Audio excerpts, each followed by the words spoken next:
তিথি উল্টা বেহায় একটা মেয়ে, সে বলে যাচ্ছে সে কিছু করে নাই, ও কম কিছু করছে ভাই। আমরা অনেক মানুষ সাক্ষী, মিডিয়ার মানুষদের এমনি মানুষ খারাপ বলে, ওদের এই সমস্ত কিচ্ছা কাহিনীতে আমরা অস্থির হয়ে গেছি ভাই।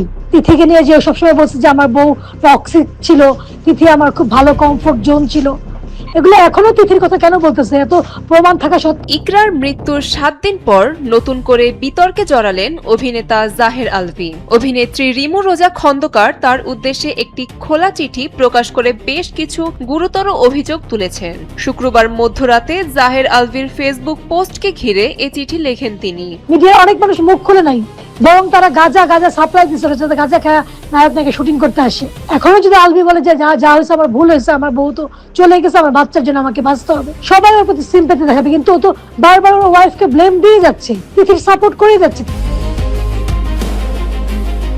চিঠিতে রিমু দাবি করেন, মিরপুর ডিওএইচএস এর প্রতিবেশী হওয়ায় আলভী ও ইকরার সংসারের অনেক বিষয় কাছ থেকে দেখেছেন। তার বক্তব্য অনুযায়ী অসুস্থতার সময় পা ভাঙা, ডেঙ্গু এমনকি চুলের থেরাপির সময়ও ইকরা নাকি আলভীর অনেক সেবা করেছেন। তবে এখন সোশ্যাল মিডিয়াতে ইকরার উপর একতরফাভাবে দোষ চাপানো হচ্ছে বলেই অভিযোগ তার।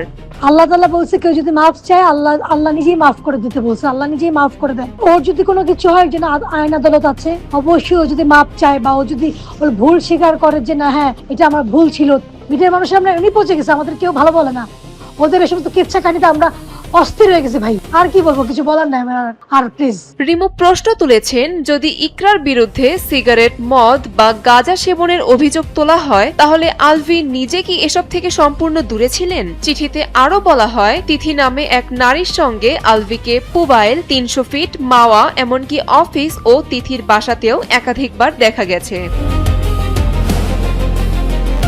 এই অভিনেত্রী আরো বলেন, তিথিকে বলেছিলাম এটা ঠিক না, তখন সে বলেছিল আমার ভালো লাগে এবং আরো অনেক কিছু। তিনি আরো দাবি করেন, তিথির বাবা এখনো তাকে কুপ্রস্তাব দেন।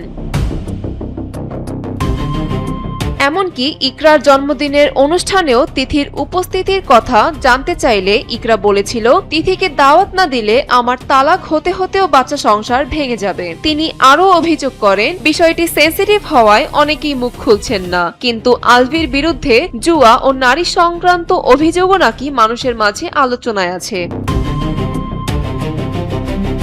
খোলা চিঠির শেষ দিকে তিনি বলেন, ভাইরাল হওয়া মানেই সব কথা সত্য হয়ে যাওয়া না, কারো উপর সব দোষ চাপানোর আগে নিজের দিকটাও দেখা উচিত। তবে এই অভিযোগগুলোর বিষয়ে জাহের আলভী এখনো আনুষ্ঠানিক কোনো প্রতিক্রিয়া দেননি।